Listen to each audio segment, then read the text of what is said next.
Olá, bem-vindo ao programa Muito Prazer. E hoje trago a psicóloga Milena Bittencourt. Tudo bom, bem, Milena? Tudo bem. Hoje vamos abordar então um tema que não é tão abordado e tão conhecido, né? Vamos começar então com o assunto. Milena, o que nós teríamos hoje para abordar é a disforia pós-coito, ou mais conhecido como depressão pós-coito. Esse é um assunto pouco discutido. As pessoas não abordam isso, porque na maioria das vezes nem entendem exatamente como um problema, né? É uma sensação tão estranha, porque as pessoas associam o sexo, né, o coito, o processo todo do sexo, como algo positivo. Então, quando a gente fala nessa disforia, nessa depressão, as pessoas logo associam com a mulher e o fato dela não ter atingido o orgasmo. Sim, que não é a mesma coisa, Não é a né? mesma Não coisa. é a mesma coisa. Não é. A disforia pós-coito, ela pode acontecer ainda que o ato sexual tenha sido excelente e que os Prazeroso, dois né? tenham atingido o orgasmo. Ele não está relacionado com a ausência do orgasmo ou da ejaculação masculina ou de todo o processo como prazeroso. Ele tem a ver com o sentimento que acontece logo após o término da relação. As pessoas quando vão para o ato, né, sexual, vai procurando então o prazer, né? E após o prazer, o que tem? O relaxamento, né? Aquela coisa gostosa. O carinho, a troca. Exatamente, o carinho, a troca. E a depressão pós-coito é o contrário. A pessoa, ela tem sentimentos de depressão, isso, sentimento de tristeza, angústia. Eu acho que é importante aqui, Déia, a gente dar uma... Por que é disforia pós-coito e não depressão pós-coito? A gente precisa fazer uma diferença do que é disforia e do que é depressão. Perfeito. Quando a gente está falando sobre depressão, a gente está falando sobre sentimentos negativos, muitas vezes num nível muito mais profundo, né? Uma doença é a depressão. A disforia, ele é um sentimento, muitas vezes até mais transitório, de melancolia, de não entender direito o que está acontecendo. O que tá sentindo. Exatamente. E aí a gente fica meio disfórico, a gente fica meio assim, não sei, eu acho que eu não deveria estar me sentindo assim agora, eu acho que eu tinha que estar me sentindo diferente. E a depressão não, a depressão já está mais relacionada a esse choro, a essa tristeza. E acontece também, né, Milena? Também. De após a relação sexual, a pessoa entrar em estado de choro, de Culpa. pânico, de culpa. Normalmente, inclusive, se estuda e se sabe que pode ter a ver com questões hormonais. A gente tem liberações de endorfinas e substâncias no organismo muito grandes após uma relação. Então, isso mexe com o organismo. Sim. Assim como na TPM, numa mulher, na menopausa, tudo, os hormônios eles mudam ali. E após o coito, isso também acontece. Também existe uma agitação ali. Mas a gente entende que isso está muito mais profundamente ligado e conectado ao emocional, né? A como eu entendo o que é uma relação, com quem eu deveria me relacionar, com quanto tempo eu deveria transar, qual a minha postura dentro daquela relação, se eu posso ser mais ousada, se eu preciso ser mais reservada, se daqui a pouco eu bebi demais, se eu não bebi. Acontece. Se o meu desempenho foi bom, se não foi.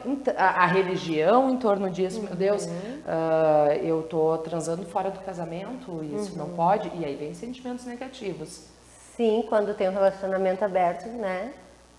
E também ele acontece nos dois sexos, né? Tanto masculino quanto feminino. Se associava muito Ao feminino. Perfeito. Porque, e aí as explicações são, primeiro, porque a mulher tem mais dificuldade para atingir o orgasmo do que o homem. Ela precisa de toda uma estimulação, de todo um cuidado diferente do homem, né?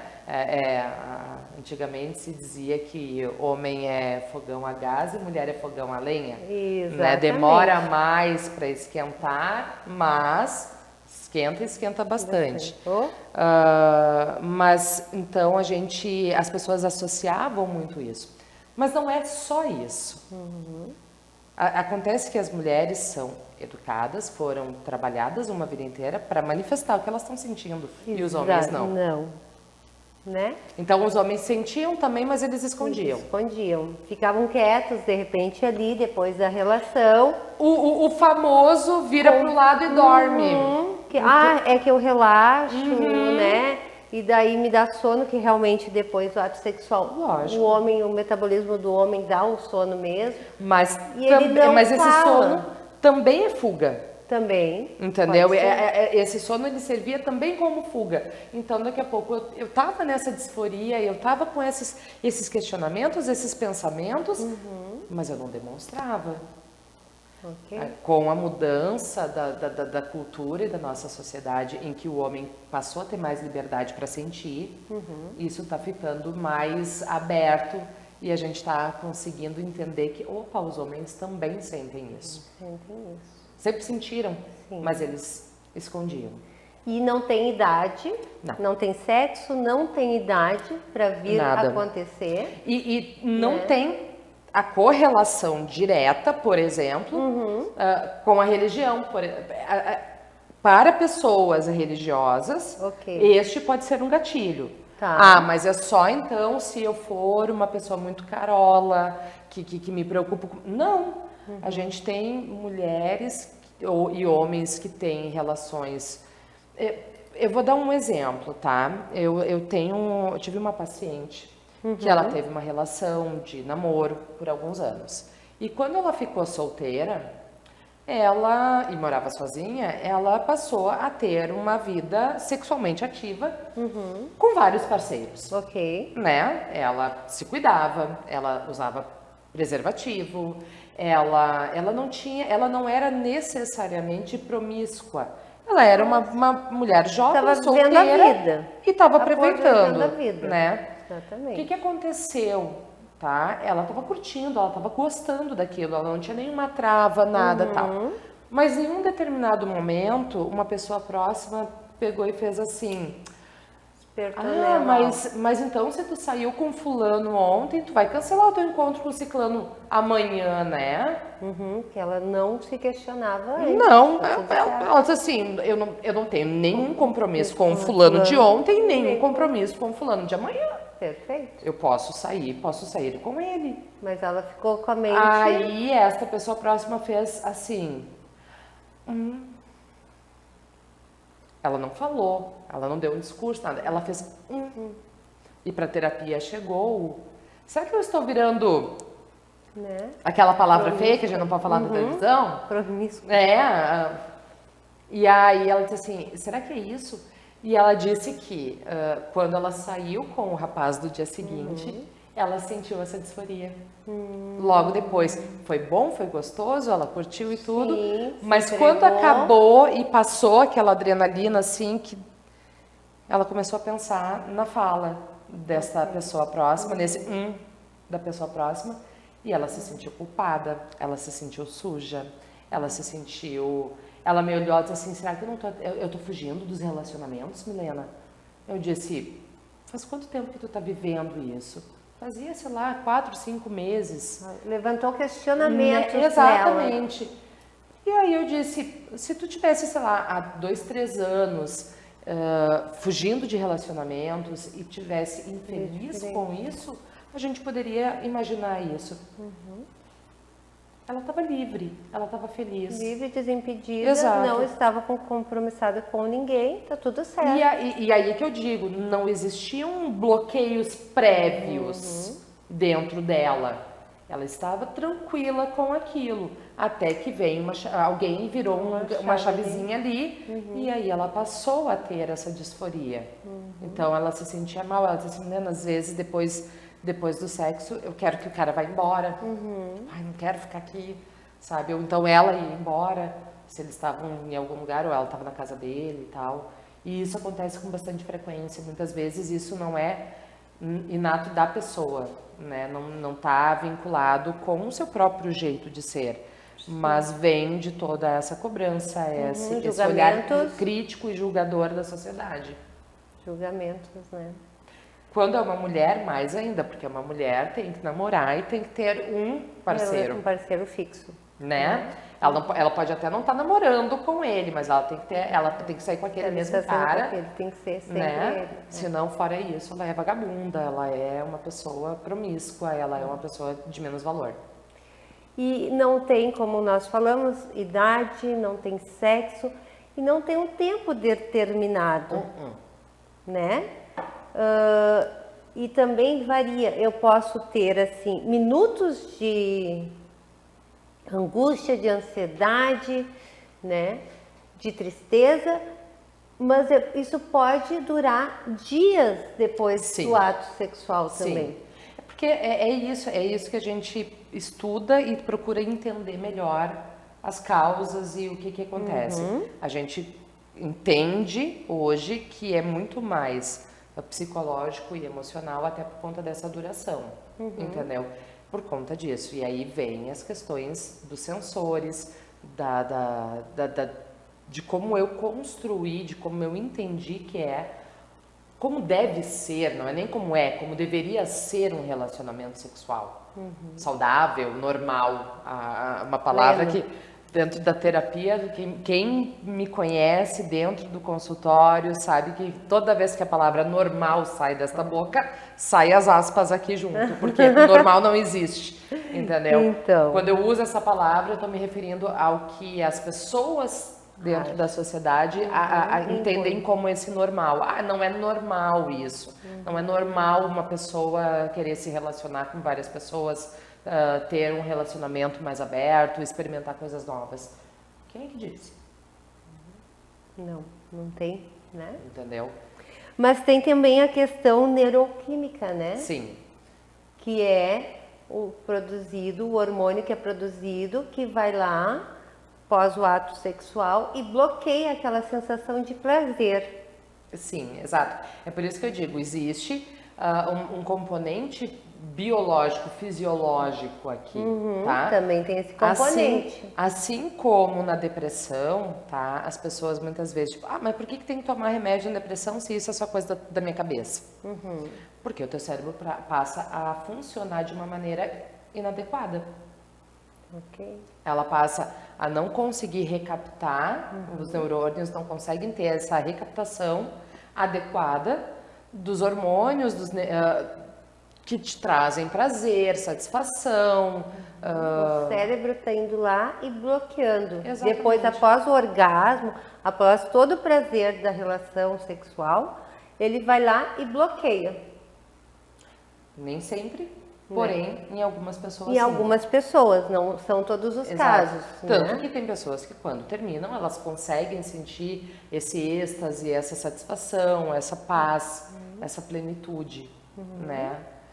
Então não é uma correlação direta, teve a liberação, vai bloquear. Não, em algumas pessoas não funciona direitinho. Sim. E aí sempre a associação da medicina com a psicologia. Ela é necessária.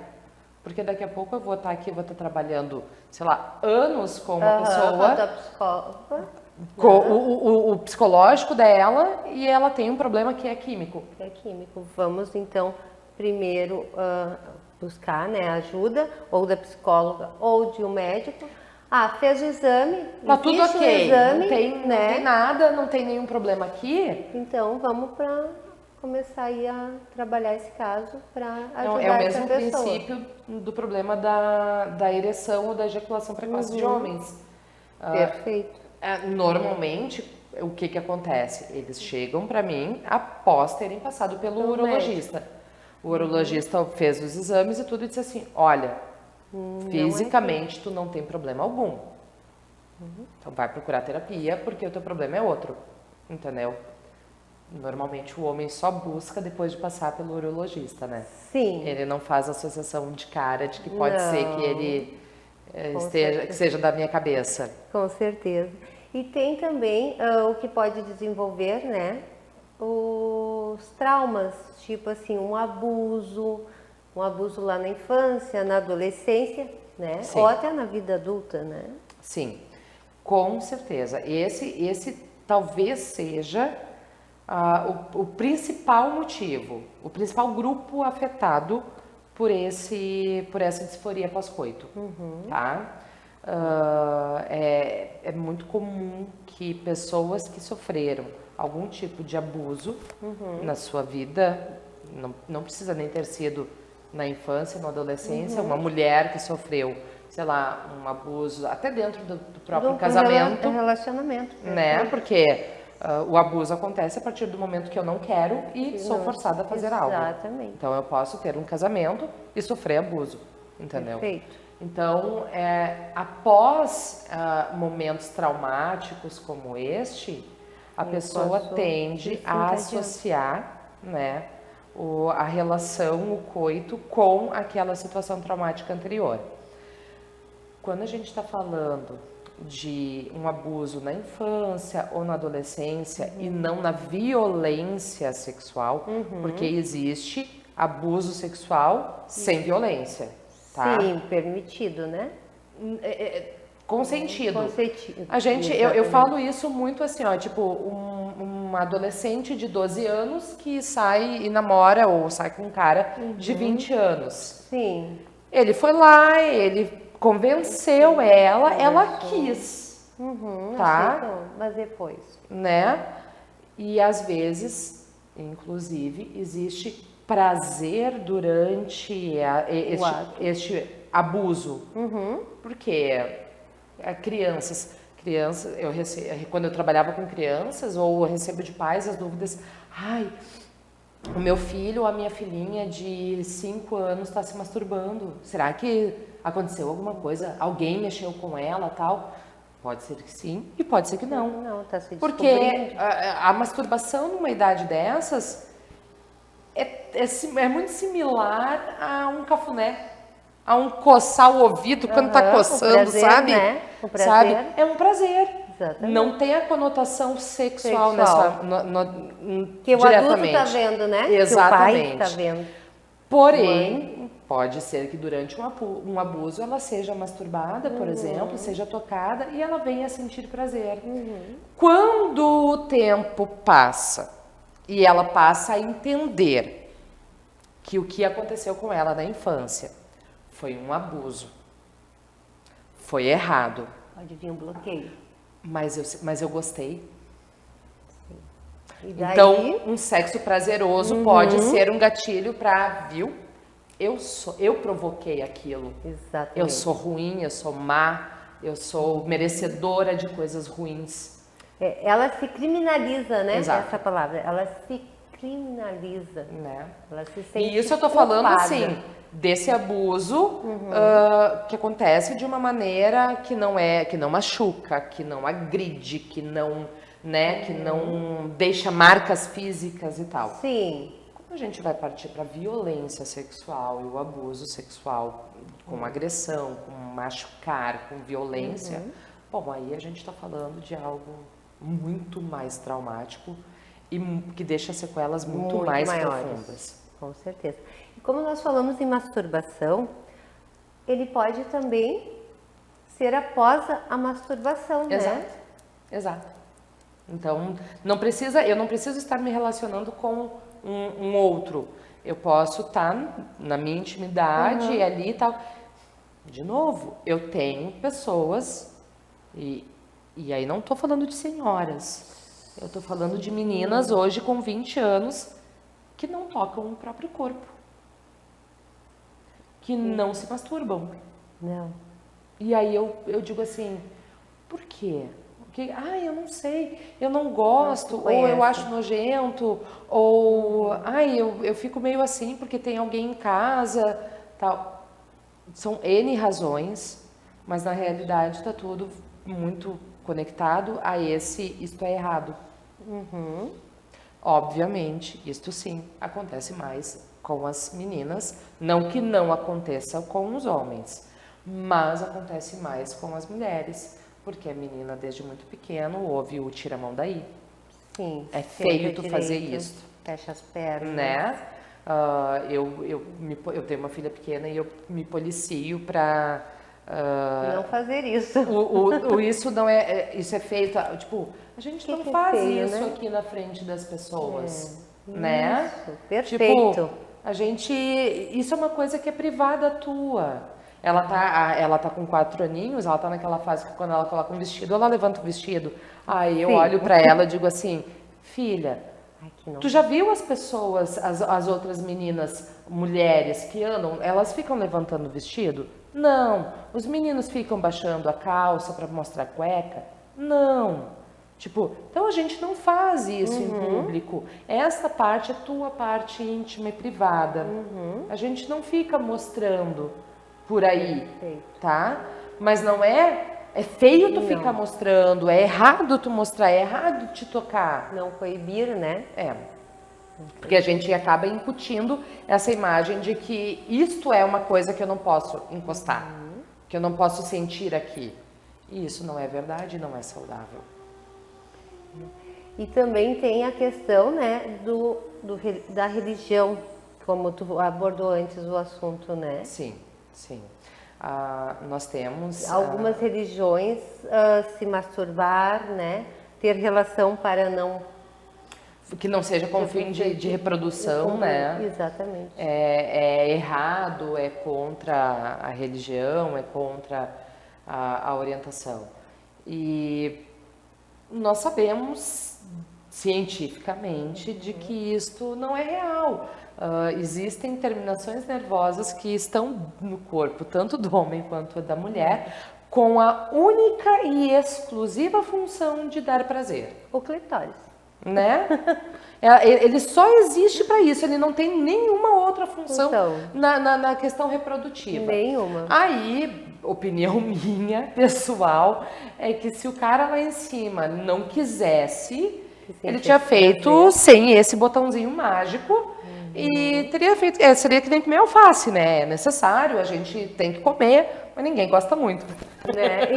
Então, a gente faria sexo, tipo, então, vamos lá fazer uma vacina pro Covid, vamos lá fazer uma cópula para ter um filho, sabe? Seria uma coisa assim. Não é. Então, o corpo da gente, ele é preparado para o prazer. E aí, por religiões, bom, a gente tem ainda hoje religiões e culturas como na África, em que existe a mutilação e a retirada do clitóris da mulher. Então, muito triste isso. É triste, é absurdo. É chocante. Né? É inimaginável que em 2022 a gente ainda presencie esse tipo de coisa. Mas existe. Então, quando existe uma questão religiosa, eu sempre vou respeitar o pensamento da minha paciente, mas eu vou tentar acolhê-la e normalizar que ela sinta prazer, que ela tenha desejo e que ela tenha vontade de vivenciar e experimentar essas coisas. Se permita, né? Exatamente.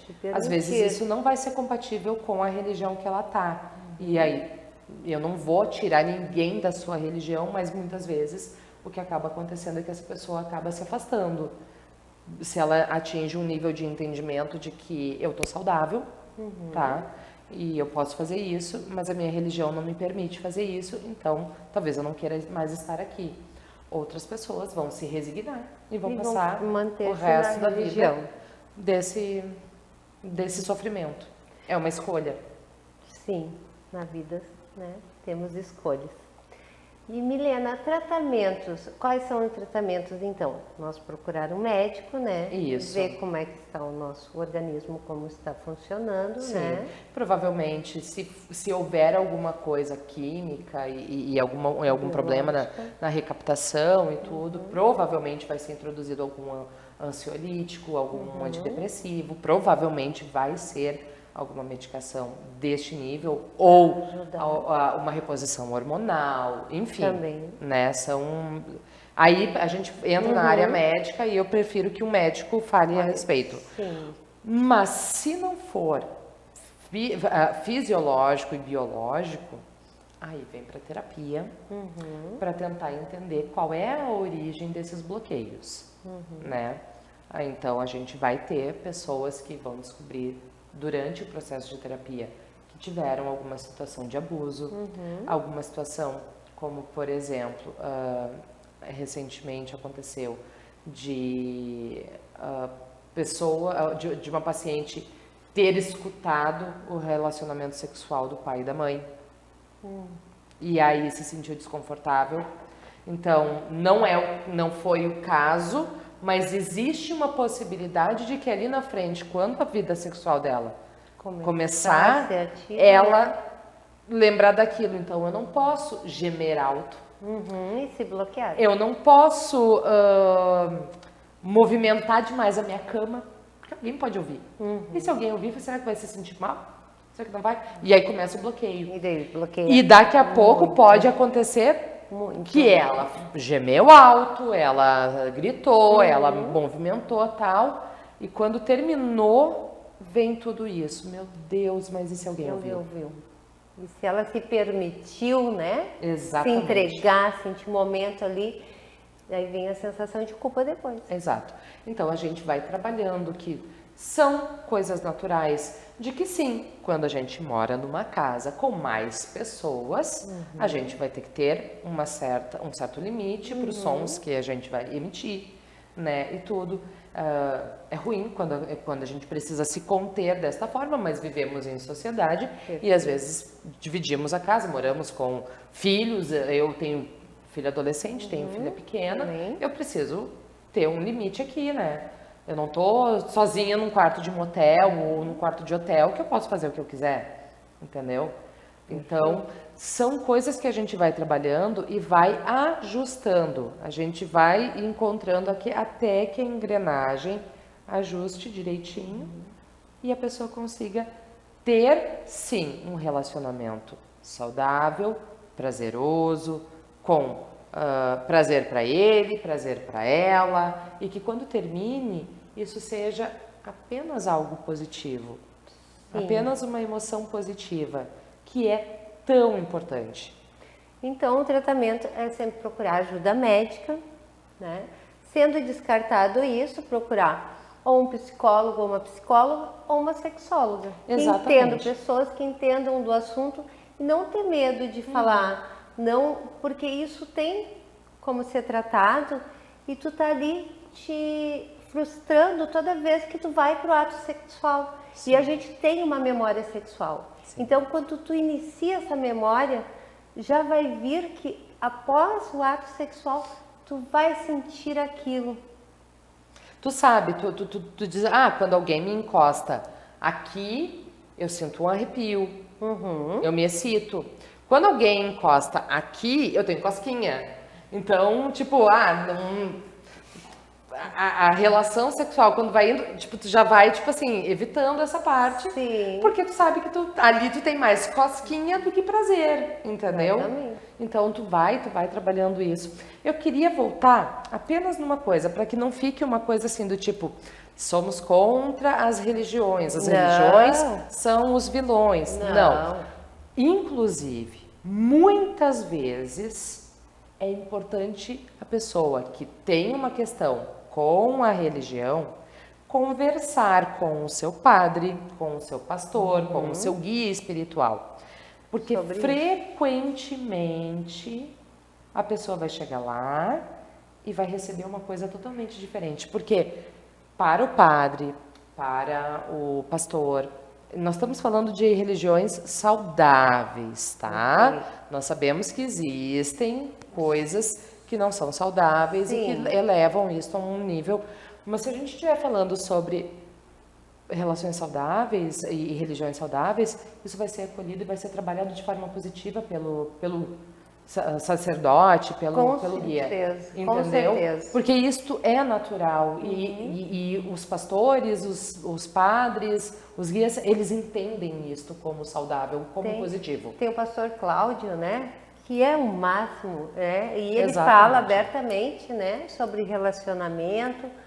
A E sobre a importância do sexualidade, sexo. a importância do sexo. O sexo Um ele é casal, importante para um relacionamento saudável.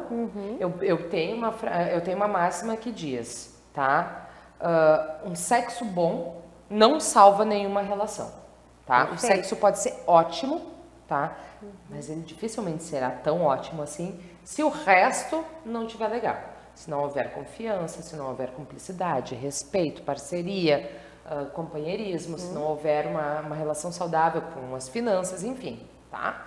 Mas pode ser que exista uma química incrível e isso só dá certo na hora do sexo. Não vai salvar nenhuma relação. E a disforia pode vir por causa disso, que é uma relação mantida só pelo ato sexual. Exatamente. Então, Também tem a pessoa mais sabe que essa? não tem sentido aquilo, é só o sexo. Porém, o inverso, uma relação é muito boa, tem todos os outros atributos, e aí eu digo, dificilmente o sexo vai ser tão ruim, tá? Dá pra melhorar. Né? Mas, às vezes, a pessoa tem bloqueios por conta de um abuso sexual. Então, ela vive um relacionamento que tem parceria, cumplicidade, todos os atributos necessários para que ela viva feliz e casada o resto da vida.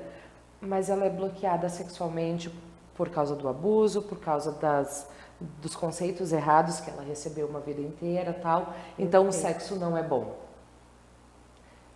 Esse sexo ruim destrói esse casamento. Nós vamos voltar, com certeza, Milena, para abordar esse assunto.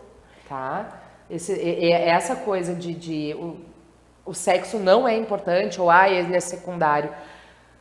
Quando a gente tiver com, sei lá, 70, 80 anos, que começam problemas de saúde, Sim, que daqui a pouco impactam num problema de ereção, numa perda de libido, numa coisa, e que, sei lá, nós já estamos casados há 50 anos, o sexo vai perder um pouco essa importância. Sim, vai Fará ficar o falta, companheirismo. fará falta. Sim. Mas, nesse momento, as pessoas, muitas vezes, elas disseram, bom, eu vivi uma vida inteira maravilhosa ao lado dessa pessoa, eu não vou abandonar agora porque não tem sexo, porque não tem uma ereção. Verdade. Entendeu?